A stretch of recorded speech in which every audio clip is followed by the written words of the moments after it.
Chapter 15. A bargain is struck. The tabuk cry is the only word to which a Tarn is trained to react. Beyond this, it is all a matter of the Tarn straps and the Tarn goad. I bitterly criticized myself for not having conditioned the bird to respond to voice commands. Now, of all times, without a harness and saddle, such a training would have been invaluable. A wild thought occurred to me. When I had borne Talina home from Ar to Koraba, I had tried to teach her the reins of the Tarn harness, and help her, at least with me at hand, to learn to master the brute. In the whistling wind, as the need arose, I had called the straps to her. 1 strap, 6 strap, and so on, and she would draw upon that strap. That was the only association between the voice of man and the arrangements of the strap harness which the Tarn had known. The bird, of course, could not have been conditioned in so short a time, nor, for that matter, had it ever been my intention to condition the bird, for I had spoken only for the benefit of Talina. Moreover, even if it had been the case that the bird had been inadvertently conditioned in so short a time, it was not possible that it would still retain the memory of the casual imprinting which had taken place more than 6 years ago. 6 strap, I cried. The great bird veered to the left and began to climb slightly. 2 strap, I called, and the bird now veered to the right, still climbing at the same angle. 4 strap, I called, and the bird began to drop toward the earth, preparing to land. 1 strap, I laughed, delighted, bursting with pleasure, and the plumed giant, that Titan of Gor, began to climb steeply. I said no more, and the bird leveled off, its wings striking the air in great rhythmical beats, alternating occasionally with a long, soaring, shallow glide.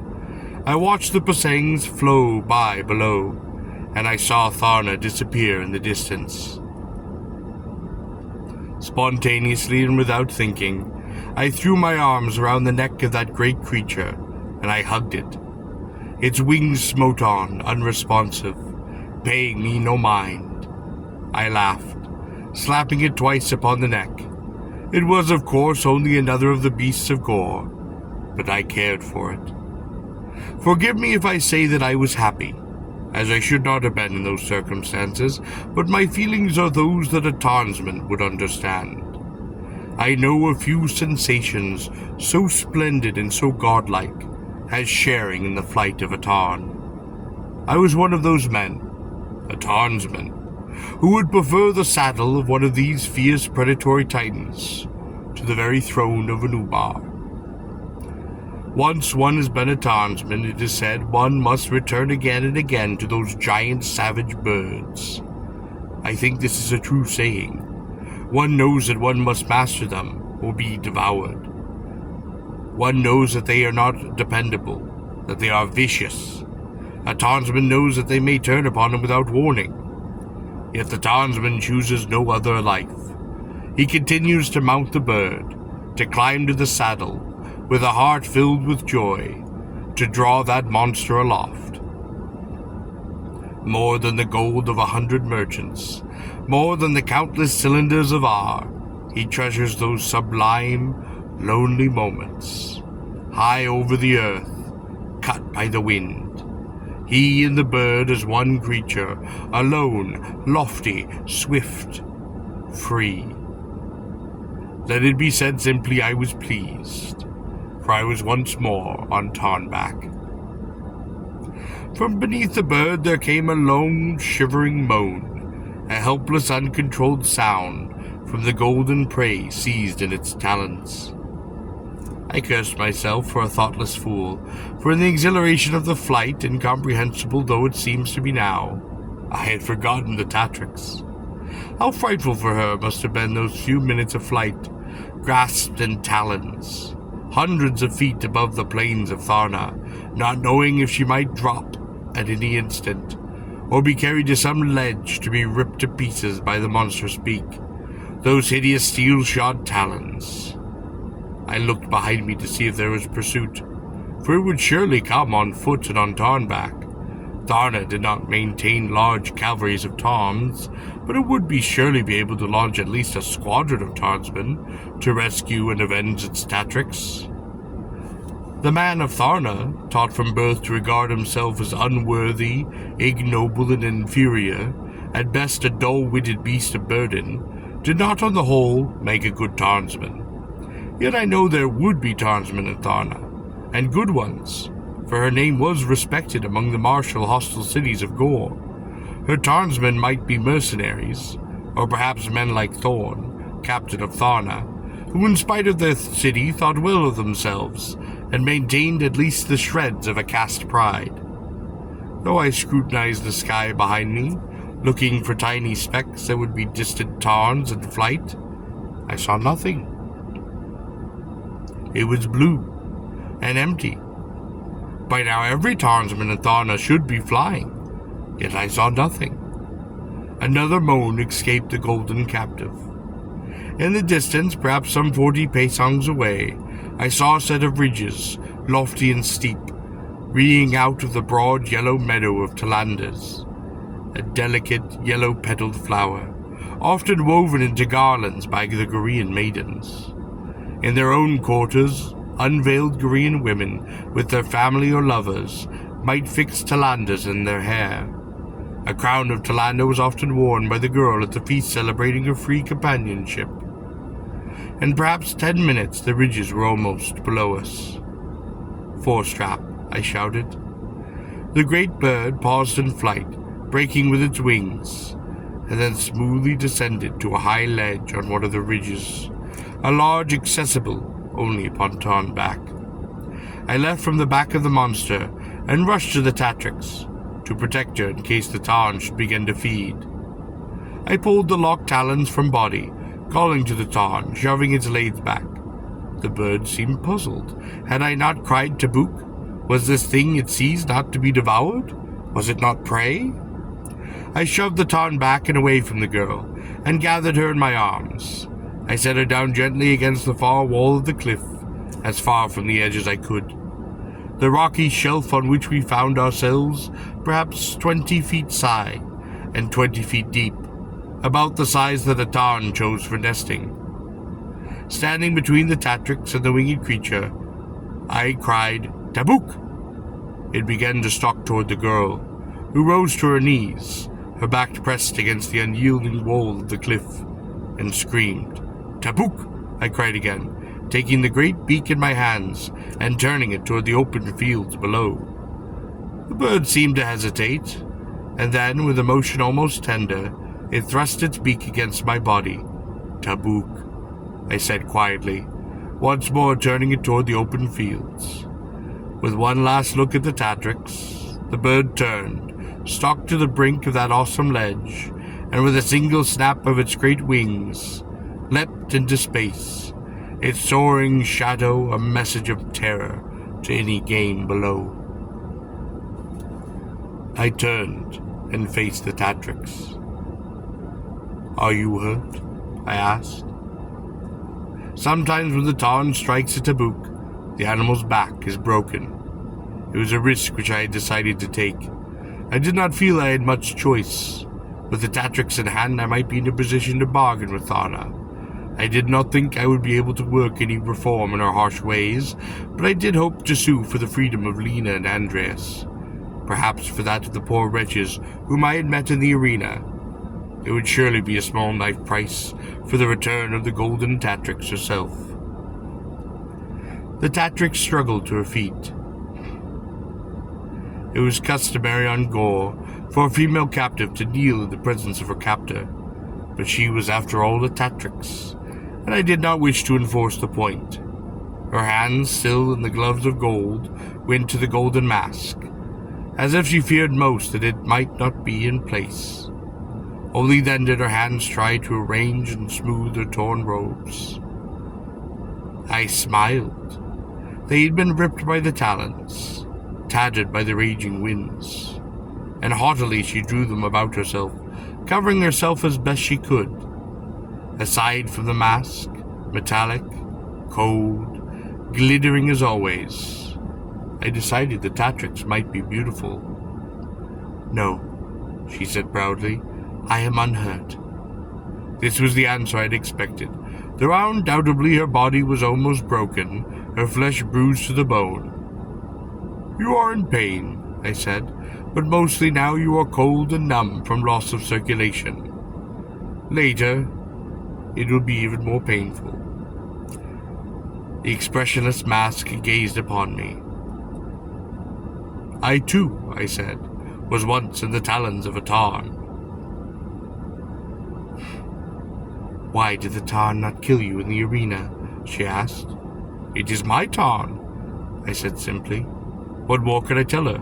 That it had not killed me, knowing the nature of Tarns, seemed almost as incredible to me as it did to her. Had I known more of Tarns, I might have guessed that it held me in some sort of affection. The Tatrix looked about, examining the sky. "When will it return?" she asked. Her voice had been a whisper. I knew if there was anything that struck terror in her heart of the Tatrix, it was the Tarn.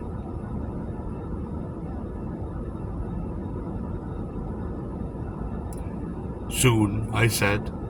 "Let us hope and find something to eat in the fields below." The Tatrix trembled slightly. "If it doesn't find game," she said, "it will return angry and hungry." "Surely," I agreed. "It may try to feed on us," she said. "Perhaps." At last the words came out slowly, carefully formed. "If it doesn't find game," she asked, "are you going to give me to the Tarn?" "Yes," I said. With a cry of fear, the Tatrix fell to her knees before me, her hands extended, pleading. Lord Tatrix of Tharna was at my feet, a supplicant. "Unless you behave yourself," I added. Angrily, the Tatrix scrambled to her feet. "You tricked me," she cried. "You tricked me into assuming the posture of the captive female." I smiled. Her gloved fist struck at me. I caught her wrists, and I held her fast. I noted that her eyes behind the mask were blue. I allowed her to twist free of me. She ran to the wall and stood, her back to me. "Do I amuse you?" she asked. "I am sorry," I said. "I am your prisoner, am I not?" she asked, insolently. "Yes." "What are you going to do with me?" Her face to the wall, not deigning to look upon me. "Sell you for a saddle and weapons." I thought it well to alarm the Tatrix, the better to improve my bargaining position. Her frame shook with fear and with fury. She spun to face me, her gloved fist clenching. "Never," she cried. "I will if it pleases me." The Tatrix, trembling with rage, regarded me. I could scarcely conjecture the hatred that seethed beneath that placid, golden mask. At last she spoke, her words dripping like acid. "You're joking." "Remove the mask," I suggested, "in order that I may better judge that you will bring upon the street of brands." "No," she cried, her hands flying to cover her golden mask. "I think that mask alone," I said, "might bring the price of a good shield and spear." The Tatrix laughed bitterly. "It would buy a Tarn," she said. I could tell that she was not certain that I was serious, that she did not really believe I could mean what I said.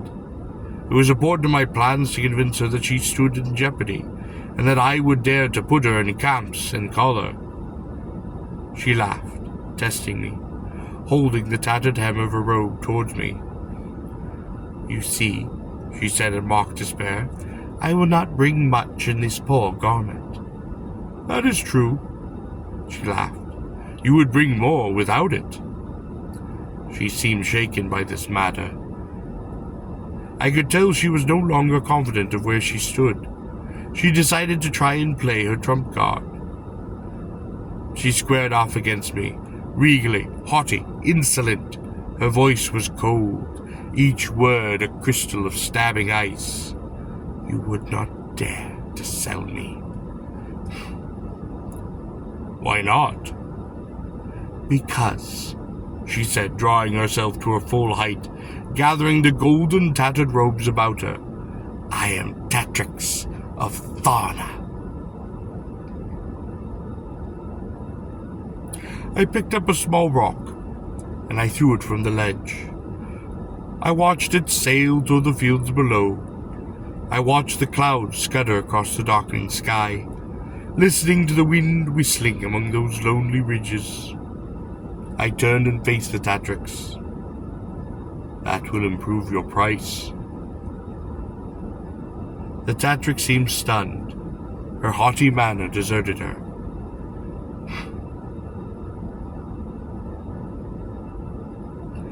Would you truly, she asked, her voice faltering, put me up for sale? I looked at her without answering. Her hands went to her mask. Would it be taken from me? And your robes, I said. She shrank back. You will be simply another slave girl among slave girls, neither more nor less.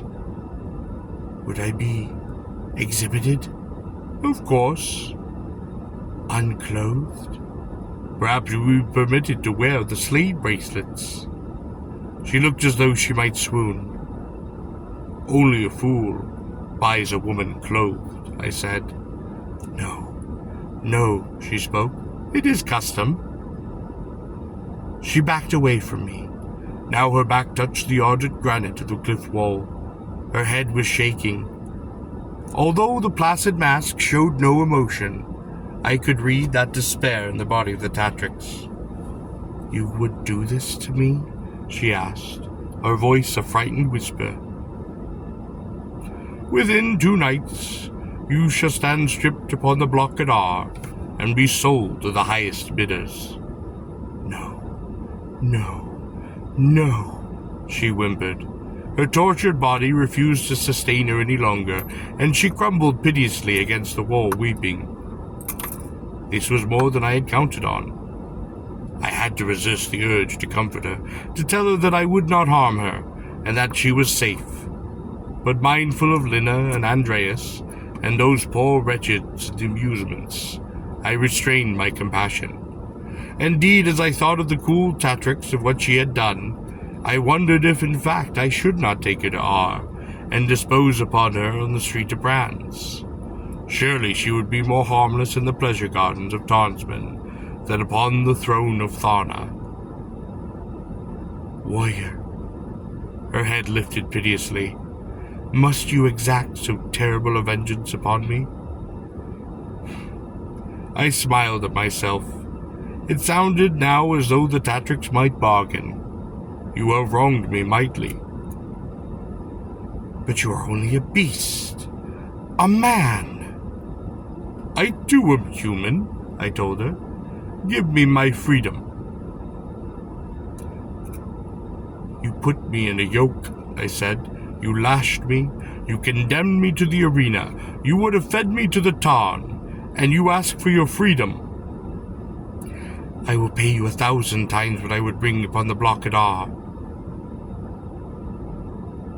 1,000 times what you would bring upon the block of R, I said harshly, would not satisfy my vengeance.